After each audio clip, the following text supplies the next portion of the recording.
सबसे पहले तो मैं सबको ईद की मुबारकबाद देना चाहूँगा। पर हिंदू मुसलमान लगभग बराबर तादाद में बैठकर आज मीठी ईद मना रहे हैं और सेवई खा रहे हैं।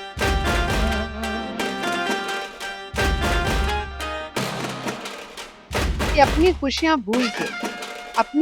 भूल के लो औरों का दर्द खरीद, तब हो जाएगी तुम्हारी सबसे मुबारक ईद।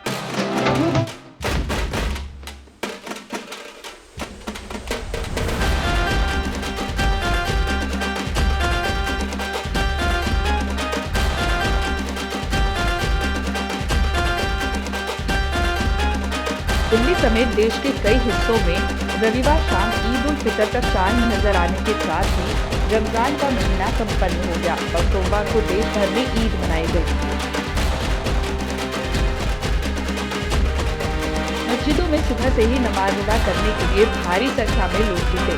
बच्चों से लेकर बड़ों तक सभी ने नए कपड़े पहने और तरह तरह के व्यंजनों का आनंद लिया। इस खास मौके पर दिल्ली की गंगा जमुनी तहजीब की झलक देखने को मिली, जहां लोग बिना भेदभाव के एक दूसरे की खुशियों में शामिल हुए। खास मौके पर दिल्ली के अशोक विहार बुनकर कॉलोनी में भी बड़े ही धूमधाम से ईद मनाई गई। सभी ने एक दूसरे को गले मिलकर ईद की मुबारकबाद दी। बुनकर कॉलोनी के वासियों ने गंगा जमुनी तहजीब को आगे बढ़ाते हुए बड़े ही हर्षोल्लास के साथ ईद मनाई। इस खास मौके पर वजीरपुर विधानसभा से कांग्रेस पार्टी के पूर्व विधायक हरिशंकर गुप्ता और कांग्रेस पार्टी की राष्ट्रीय प्रवक्ता डॉक्टर रागिनी नायक समेत तमाम गणमान्य अतिथि इस खुशी में शामिल होने पहुंचे और सभी को ईद की शुभकामनाएं देते हुए अमन और शांति की दुआ मांगी। एक तरफ जहां रमजान का पाक महीना खत्म हुआ, वहीं नवरात्रे भी शुरू हुए और इस बात का ध्यान रखते हुए ईद के खास अवसर पर भी व्रती लोगों के लिए अलग से व्रत के खाने का आयोजन भी किया गया था। ईद की ये खुशी तब दोगुनी हो गई जब वहां मौजूद डॉक्टर अजय गंभीर का भी जन्मदिन बड़े ही उत्साह के साथ मनाया गया।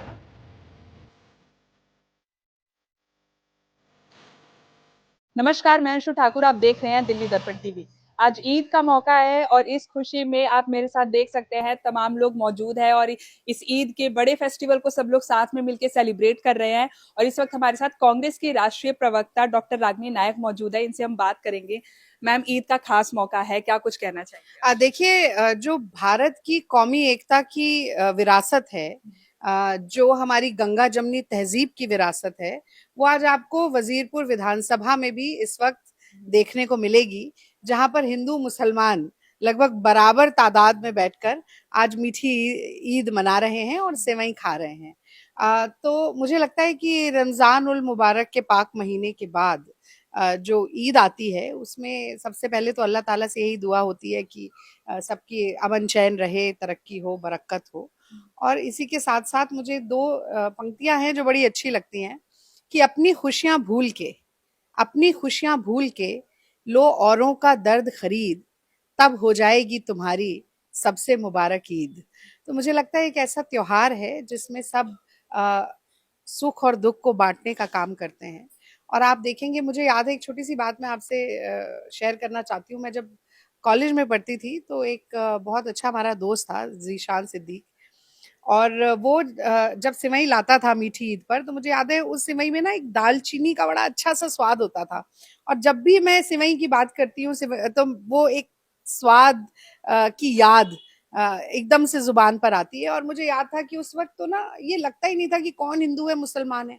वो एक बड़े से कंटेनर में सिवैयां लाता था और हमारे पास चम्मच भी नहीं होती थी और क्लास के बच्चे ना ऐसे हाथ से ही लेकर खाने लगते थे। तो मुझे लगता है कि वो मोहब्बत, वो प्यार, वो भाईचारा, वो बंधुत्व, वो भेदभाव का ना होना, यही भारत की ताकत है, यही हमारी अनेकता में एकता है, यही हमारी विविधता है, बहुलता है।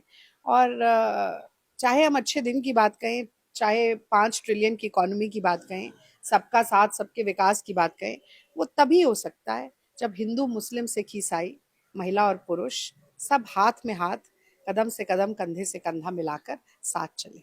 और मुझे लगता है यही आज की ईद का संदेश होना चाहिए। मैम आप कह रहे साथ चलना चाहिए एक दूसरे के हाथ में हाथ मिला के, और देखा जाए तो ये बहुत बड़ा मौका है क्योंकि नवरात्रि भी है, साथ में ईद भी है और अभी कल से छठ पूजा भी शुरू हो जाएगी, तो ये काफी बड़ा अवसर देखने को मिलता है। देखिए कल जेजे कॉलोनी में इफ्तारी हमारी थी, कल अलविदा रोजा था, तो वहां पर भी मैंने अपने सोशल मीडिया पे लिखा वो यही लिखा कि देखिए ये भी एक कुदरत का करिश्मा ही है कि नवरात्रि का पहला दिन है और रोजे का आखिरी दिन है और दोनों साथ साथ हैं। और इसी तरह आप देखिए कि हमारी नवरात्रि चल रही है और यहाँ ईद हो रही है और कल मेरा व्रत भी था और मैंने इफ्तारी भी की, उसमें मैंने फल भी खाए, आज यहाँ सेवइयाँ खाने के लिए भी बैठी हूँ।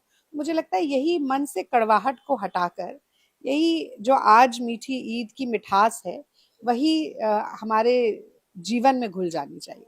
इस वक्त हमारे साथ मौजूद है एडवोकेट यामीन जी, इनसे हम बात करेंगे। सर, आज ईद का त्योहार है और साथ में रागिनी नायक भी जो है वो आपके घर पर ईद की मुबारक देने आई, क्या कुछ कहना चाहेंगे? सबसे पहले तो मैं सबको ईद की मुबारकबाद देना चाहूँगा। उसके साथ साथ जो बड़ी खुशी की बात है कि नवरात्रे भी साथ चल रहे हैं, हमारे रमजान ख़त्म हुए और नवरात्रे स्टार्ट हो गए, तो ये बड़ी अच्छी बात है।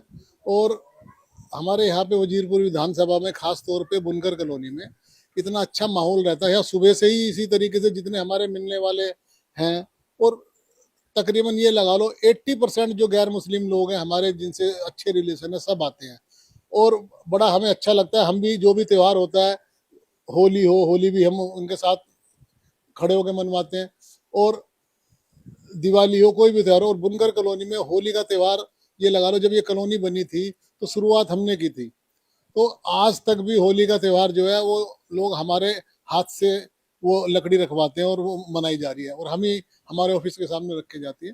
तो देश के अंदर बहुत अच्छा माहौल है। मैं तो मीडिया वालों से यही कहना चाहूँगा कि जो नफरत वाले लोग हैं ना बड़े कम है, लेकिन जो हमारी मीडिया है वो उनको ज़्यादातर दिखाती है।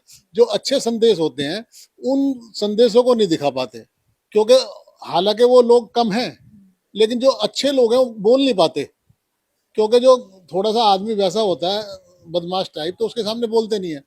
तो मैं तो यही कहूँगा कि जो अच्छे आपस की जो खबरें होती हैं, जिसमें जिस खबरों से आपसी सौहार्द बढ़े, आपसी प्यार मोहब्बत बढ़े, तो आप भी ऐसी खबरों को दिखाओ और लोगों को भी प्रेरित करो कि भाई इस तरीके की आप खबर बनाओगे तो उससे देश का माहौल अच्छा होगा।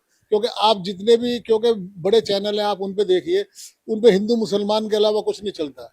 ये तो सोशल मीडिया का जो ये अब दौर चला है, तो उससे थोड़ा माहौल ठीक हुआ है। जो अच्छे पत्रकार हैं उन्होंने अपना यूट्यूब चैनल बनाया और वो जनता की आवाज़ को पहुँचाते हैं, लोगों की आवाज़ को पहुँचाते हैं आम जनता तक। तो मैं तो यही कहना चाहूँगा कि मीडिया जो है एक स्तंभ है हमारी।